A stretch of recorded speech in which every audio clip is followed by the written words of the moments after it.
Olá, tudo bem com vocês? Esta é uma série de vídeos que eu vou abordar sobre virtudes.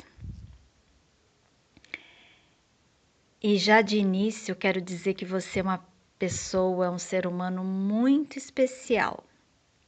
E você vai descobrir por quê. Todos nós somos especiais.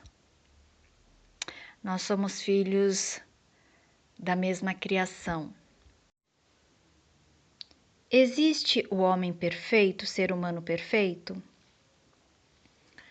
No yoga, em sânscrito, na Índia, tem um termo chamado Siddha. E é conhecido, inclusive isto é ensinado dentro das escolas de yoga, que Siddha é o ser que conseguiu a perfeição, alcançou a perfeição. É um yogi que atingiu a realização. Então, a palavra Siddha significa perfeito. Alcançou a perfeição através da harmonia entre o corpo, a mente e o espírito. Eu estou vendo aqui uma definição na internet. Agora eu vou colocar a minha percepção. Eu acredito que, estando em outras épocas e também em outra cultura, como na Índia, eu acho que era mais fácil você alcançar esse termo, né, de você ser um homem perfeito, um homem mais reto, justo. Mas, dentro de um contexto, se esse mestre, esse guru, se ele tiver uma vida mais normal, misturado mais ao povo, mais normal mesmo, não na condição de instrutor espiritual, talvez essa condição de perfeição pode não ser 100%, mas pode estar lá nos 98, 99%, não é? É a gente que vê de fora. Isto porque até Jesus Cristo, se você analisar, isso porque eu considero muito, né? Ele é um exemplo de ser que esteve na Terra e para mim também. Se você analisar de um ponto de vista não fanático, mas do que está escrito, você vai ver que ele também não era 100% perfeito, ainda que fosse lá nos 99%. E depende daquilo que você chama de perfeição, né? Ele tinha teve as suas escorregadas ou alguma coisa que ele falou, ou que aconteceu. E também, agora o que eu vou falar não é a minha percepção, mas aquilo que pessoas, né, conectadas com outras formas de conhecimento trazem sobre o ser humano. O de que não se exige do ser humano a perfeição. Enquanto encarnados, o objetivo nosso aqui na Terra não é sermos perfeitos, mas sim termos qualidades, termos características que promovam uma sociedade diferente. Porque o que vocês acham? Será que o mundo está desta forma, o mundo de uma maneira geral? Porque os homens são perfeitos? Estão mais lá nos 99% de perfeição? Não, né? E segundo uma das profecias, né, existem várias, mas a do hinduísmo que fala do Kali Yuga, a Idade das Trevas, somente 10% da população mundial teria uma consciência maior, uma espiritualidade maior. Eu acredito que esse índice já passou bastante, nós já saímos desses 10%. Então, a perfeição tem muito a ver com consciência, com tomada de consciência, de ser um buscador de verdades, de ir além daquilo que a sociedade material oferece. A sociedade que aí está configurada, ela tem ela incentiva você a só fazer isso e mais nada. Ela não induz você a questionar sobre você mesmo, sobre o ser. E é por isso que eu vou falar sobre as virtudes. Existem a terminologia mais religiosa, né, dos 7 pecados capitais. Pecados, na verdade, é um processo de conscientização, em que a gente acaba sendo perturbado por algum erro que cometemos, chamado de vícios também, e por oposição às virtudes. E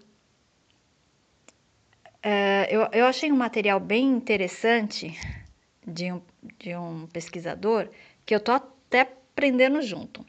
E eu vou destrinchar para vocês. Eu ia fazer um único vídeo, depois que eu me toquei que iria ser impossível. Então, eu vou fazer em partes. Vai ficar melhor para estar acompanhando. Então, se você já está aqui, você é um ser humano super especial. Por quê? Porque a gente vai aprender as virtudes que precisamos lapidar.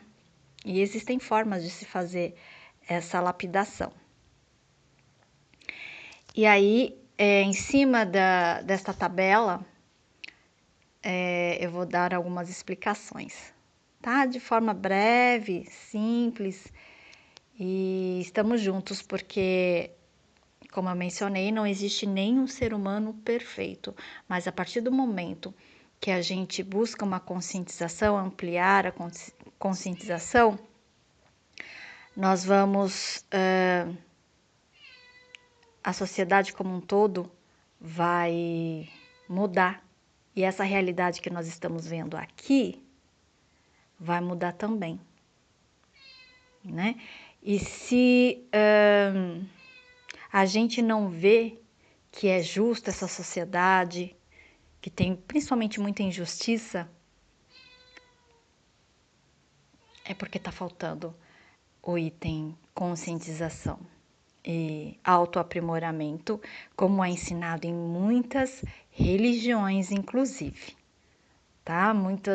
A gente tirando a parte do fanatismo, tirando a parte que não é bacana, que é uma percepção individual de cada um, fique com a essência, com aquilo que realmente possa promover algo de bom, de elevação para o seu ser. E como a gente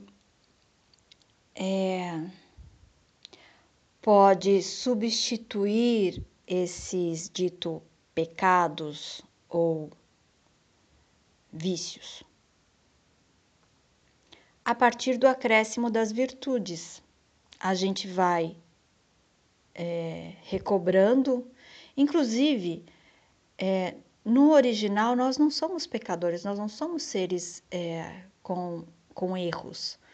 Então, recobrar essa pureza, recobrar o nosso lado de bondade e saber como fazer isso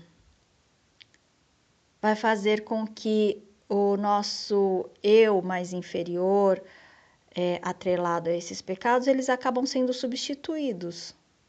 E aí nós vamos nos tornando melhores, vamos nos tornando, percebendo a sociedade diferente, um mundo diferente. E normalmente quando isso acontece, acaba havendo transformações, muitas vezes, às vezes mudando de profissão, ou quando não é possível, mudando aquilo que é possível dentro do seu trabalho, ou você acaba se unindo a outras pessoas que têm mais a ver com você, no sentido de sintonia, né? Ou mesmo como os grandes líderes espirituais, fazendo muitos beneméritos. Vamos falar da malevolência, inveja e justa indignação e a relação entre eles. Então, a malevolência é a característica de malévolo, má vontade, é intenção maliciosa de causar danos aos outros.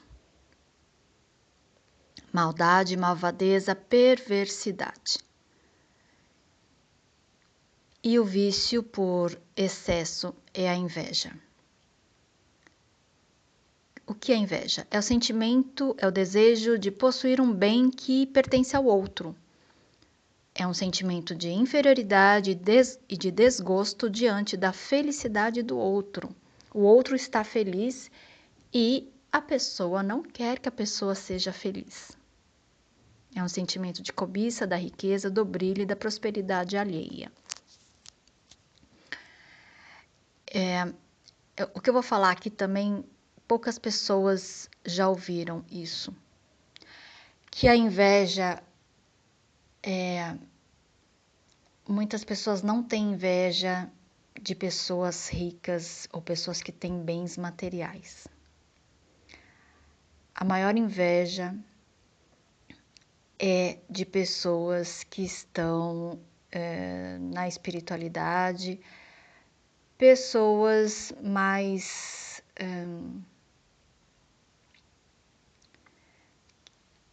que têm uma proximidade espiritual. Esse sentimento, ele pode ser até mesmo entre os espiritualistas, sabia? Isso é perceptível. Mas aí é num grau menor e passa por um processo de conscientização, onde a pessoa reconhece esse sentimento e elabora e o transforma. Diferentemente de quando não se tem esse conhecimento e passa a ser destrutivo do outro. Então, por exemplo, se a gente quer um determinado talento, né, é importante a gente se unir a pessoas que tenham esse talento, né? Passa pelo processo de admiração e, por consequência, se tem essa lapidação desse talento também no seu empenho. Esse sentimento, no caso da inveja, é algo pertinente ao ser humano, inclusive todos os vícios que serão relatados aqui. A diferença está em buscar a virtude, perceber se isso é importante ou não para você. A inveja, por exemplo, no meu exemplo, até os 30 anos, é um sentimento que às vezes a gente nem percebe que tem. Eu não percebia que tinha. Não estava claro, eu percebi só muito tempo depois que aquele sentimento era de inveja. A partir dos 30, eu tive algumas experiências extremamente significativas, muitíssimo importantes, que fizeram com que eu investisse mais em mim. Eu diria até, eu já investia, mas aí de uma outra maneira. E acho que até demais. E, de qualquer forma, esse sentimento está muito atrelado a gente não investir em nós mesmos, acreditarmos e que temos talento. Todo mundo tem pelo menos um talento que pode ser lapidado. Ou de você se sentir importante enquanto ser divino na sua contribuição para o mundo, tá? Não importa quantos talentos você tem. O importante é você não perder tempo com coisas inúteis, com coisas que você percebe que você não está lapidando qualquer um desses talentos ou virtudes. Até mesmo tem pessoas que têm EQM, experiência de quase morte, e às vezes a sua importância, o seu compromisso, a sua missão, porque o talento também tem a ver com a missão no mundo, é trazer o conhecimento que obteve a partir dessa experiência. Olha que lindo. Então, você pode, falando um pouco deste meu trabalho, continuar aqui. Peço que você se inscreva nesse canal. Eu tenho outros canais também que aos poucos eu vou estar postando material, tá? Inclusive um deles fala desses talentos, mas eu tenho que fazer uma coisa de cada vez. Ou então por atendimento. Estou aberta, sempre tive aberta para os atendimentos. Se você quiser descobrir e não perder tempo na sua vida e descobrir a respeito de como aproveitar melhor, de forma saudável, esta encarnação, você pode me procurar, assista até o final deste vídeo. A virtude é a justa indignação, ou indignação justa. É um sentimento profundo que surge quando uma pessoa percebe uma injustiça ou uma ofensa que fere os seus princípios éticos e morais. É um sentimento de revolta ou raiva diante de uma injustiça ou situação que provoca um forte desagrado moral. Então a raiva, aqui eu estou lendo aqui uma descrição, né? Mas só para complementar, que não é problema você ter raiva porque faz parte do ser humano. O ser humano tem o seu lado instinto que leva nesse momento a raiva, mas depende de como você utiliza também, né? Se isso se transformar em fúria, em grande revolta e você exacerbar, pode não ser legal, né? Então tem que ser de uma forma comedida que possa dar possa trazer essa justa indignação à tona e que isso tenha algum efeito, né? Esse conceito é amplamente discutido em contextos sociais e psicológicos, onde a indignação justa é considerada uma reação saudável e necessária para a promoção de mudanças sociais. Ainda sobre a justa indignação, para os que são cristãos e leem a Bíblia, e eu também sou cristã, mas não pertenço a nenhuma religião, apesar de ir a religiões, a lugares que praticam formas de espiritualidade. É assim que eu me considero, tá bom? Mas é sempre legal, porque eu estou no Ocidente e muitas pessoas são cristãs e muitas pessoas leem a Bíblia. Então aqui tem uma frase bem bacana aqui. O apóstolo Paulo dá uma advertência clara àqueles que enfurecem Deus. Ora, as obras da carne são conhecidas e são prostituição, impureza, lascívia, idolatria, feitiçarias, inimizades, pórfias, ciúmes, iras, discórdias, dissensões, facções, invejas, bebedices, glutonarias e coisas semelhantes a estas, a respeito das quais eu vos declaro, como já outrora vos preveni, que não herdarão o reino de Deus os que tais coisas praticam. Está em Gálatas 5, 19 e 21. E Jesus expressou indignação justa sobre os pecados do povo. Está em Marcos 3, 1, 5, 1 até 5, Mateus 21, 12 e 13, Lucas 19, 41 a 44. No entanto, a sua ira foi dirigida a comportamentos pecaminosos e injustiça inconfundível.